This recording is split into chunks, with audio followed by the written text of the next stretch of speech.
Graça e paz. Estamos de volta. Saudade de vocês. E hoje nós vamos gravar umas coisas bem importantes. Nós vamos falar novamente sobre o nosso grande amor, Jesus Cristo. Nosso Salmo 22, ele deixa um exemplo muito bom. Primeiro, eu vou deixar o exemplo que este Salmo tem nos passado, que é o grito dos excluídos. Você que se sente excluído, você que se sente mal, acha que você não é servo, que você nunca poderá ser servo de Deus, você que acha que nunca vai conseguir ser alguém para nada, que as pessoas já falaram para vocês assim, olha, eu não consigo ser servo, você também não vai conseguir, você está excluído da igreja por esse ou por aquele motivo, você é excluído deste mundo porque você tem este pecado, você é excluído do mundo da salvação porque você tem este pecado. Não há pecado que Deus não perdoe, desde que você reconheça seu pecado, sua iniquidade e se transforme numa pessoa servidora do reino de Deus. Você é primeiro chamado para ser servo, depois você é adotado como filho. Então vamos lá, eu vou ler um texto, eu vou falar sobre uma coisa muito boa que vocês vão entender que não tem excluído para Deus. Tem chamado, tem pessoas chamadas para servir o reino de Deus. Então você é um chamado, você tem chamado. Seja você quem for, se você estiver numa cadeia, se você estiver em qualquer lugar, em qualquer situação, se você estiver nas drogas, se você estiver no pecado, lembre-se, nada te impede de voltar para o amor de Deus.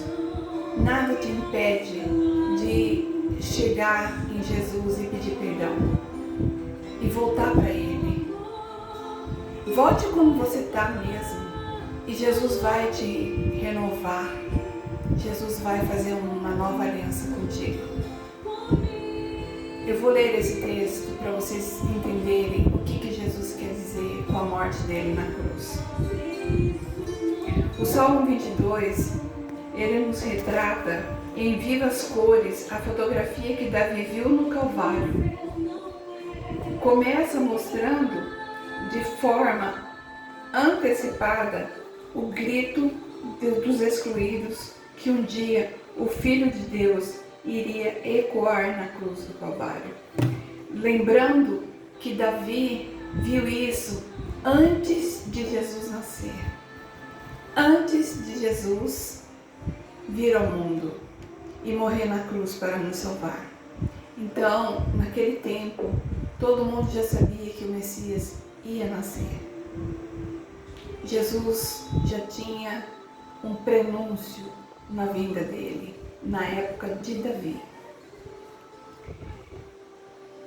Em favor de todos os indigentes, indignos e desamparados da sociedade, Cristo olhou para todas essas pessoas e sentiu na pele o sofrimento delas. E expressou do mais profundo de sua alma tudo aquilo que essas pobres vidas gostariam de dizer. A quem verdadeiramente podia fazer algo por elas. Do alto da cruz, Jesus exclamou: Eli, Eli, lema sabachthani. Isto é, Deus meu, por que me desamparastes? Está em Mateus 27, 42. Essa lição do grito que Jesus deu na cruz é a revelação mais importante que tem no Salmo 22. É o grito dos excluídos, que Jesus bradou na cruz e disse: Deus meu, por que me desamparastes?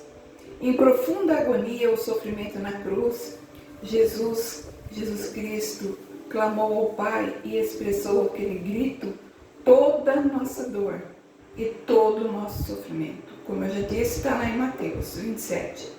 Ele deu o grito dos desamparados para que fôssemos amparados. Ele deu o grito dos sedentos para que fôssemos dessedentados. Ele deu o grito dos injustiçados para que a verdadeira justiça fosse feita.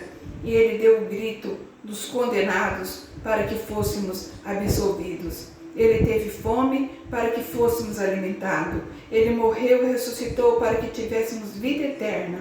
Ele se tornou pobre para que fôssemos enriquecidos.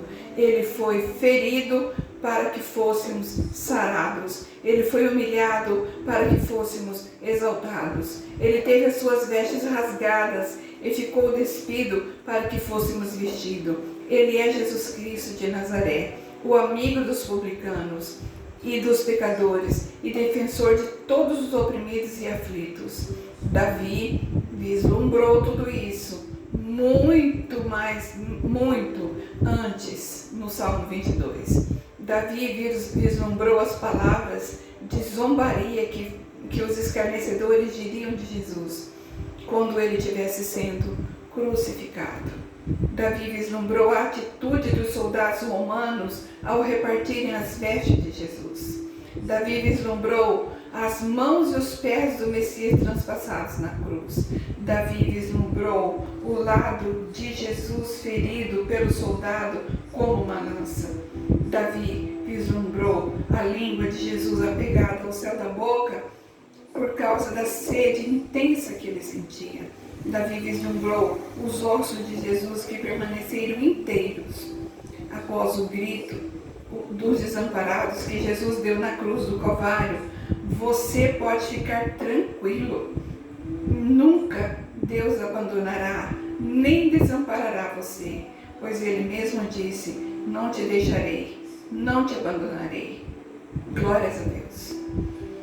Além desses detalhes proféticos preditos por Davi no Salmo 22, segundo os estudiosos das profecias, cerca de 400 detalhes proféticos previstos antes, no Antigo Testamento, no Primeiro Testamento, se cumpriram na vida terrena de Jesus e foram mencionados nos Evangelhos de Mateus, Marcos, Lucas e João. Para vocês verem como é, as pessoas excluem as outras com muita facilidade, julgam com muita facilidade. Às vezes um detalhe no corpo, no rosto, no corpo físico que vai voltar ao pó, a gente se apressa em julgar o outro. Nós não somos capazes de julgar porque nós já fomos. Nosso sacrifício, todo o sacrifício das nossas vidas, o nosso desamparo foi feito lá na cruz. Foi pago na cruz do Calvário. Jesus morreu na cruz para nos salvar. Não interessa, gente. Eu vou dizer aqui com todas as letras que vocês querem saber. Jesus ama o travesti, Jesus ama o transexual, Jesus ama as pessoas do jeito que elas são, Jesus ama o doente, o fraco, o oprimido, o excluído, o drogado, o preso, as pessoas por mais ruins que elas sejam. Nós temos exemplos, grandes exemplos na Bíblia, como Manassés, por exemplo, que era um dos homens mais cruéis da Bíblia. Císera também era um homem muito cruel. No livro de Juízes 4:7, a gente sabe também que tinha um homem muito cruel, que era um comandante de exército, que era um comandante muito cruel. Manassés, ele era um homem que as alamedas corriam sangue constantemente. Ele cerrou Isaías no meio. O profeta Isaías foi cerrado ao meio por Manassés. E Deus perdoou Manassés. Então, eu vou dizer para vocês, mais uma vez, não há perdão para quem julga as pessoas, porque a gente não pode julgar ninguém. Ninguém é melhor do que nós. Esse sacrifício que Jesus fez na cruz, Ele nos deu a graça da salvação. Ele fez tudo isso por nós. Senão nós não merecíamos nada.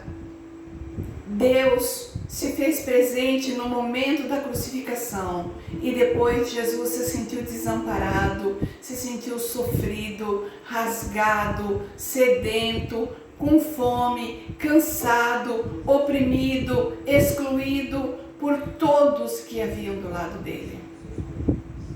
Então, não sejamos nós os mais cruéis que vamos julgar as pessoas pelas aparências. Nós não devemos julgar. Muitos de nós deixamos de hospedar anjos por julgamentos. Muitos de nós deixamos de receber bênçãos por julgamentos. Muitos de nós deixamos de receber grandes bênçãos por sermos avarentos. Muitos de nós deixamos de receber o melhor de Deus por julgar as pessoas, por não olhar para os aflitos, por não olhar para os oprimidos, por achar que uma pessoa que está presa numa cadeia não tem mais jeito. Saiba que muita gente que está atrás das grades, às vezes está lá até injustamente. Muitas pessoas que estão nos cárceres estão injustamente. Às vezes você olha para uma pessoa na cama, doente, e a gente pensa assim, certamente está ali porque mereceu. Nem sempre. As pessoas estão na cama porque mereceu. Morreu, foi para o inferno. Fez isso, fez aquilo e mereceu estar onde está. Eu invejo aquela pessoa porque ele tem mais do que eu e eu mereço mais do que ele. Não, Jesus morreu na cruz para apagar todos os nossos pecados. Isso não significa que nós não temos que pedir perdão e nem perdoar os nossos irmãos. Não significa que nós não temos que amar, porque seguindo os exemplos de Jesus, nós temos que dar amor para receber também. Nós temos que perdoar para ser perdoado. Nós temos que orar para que Cristo Jesus se faça presente na nossa vida, para que Deus nos conceda bênçãos, mas não podemos julgar ninguém. Eu digo para vocês que eu vou colocar esse vídeo como o grito dos excluídos. Vocês que se sentem excluídos por ser o que é, se sua família te humilha, se todo mundo te humilha, se você se sente jogado fora neste mundo, não. Só que não. Deus te capacita, Deus te levanta. Deus te levanta sim. Basta você querer. Você tem que querer. Sem querer também é impossível, né? Sem fé é impossível agradar a Deus. Mas creia nele. Creia. Ore. Busque. Melhore-se. Tenha o caráter de Deus. Confia no Senhor. E o mais Ele fará. Deus proverá seu amanhã. Você vai levantar. Você vai levantar. Se você está numa cama com depressão, triste, abatido, você vai levantar. Esse é o nosso Jesus, que ama os excluídos dessa terra. Amém?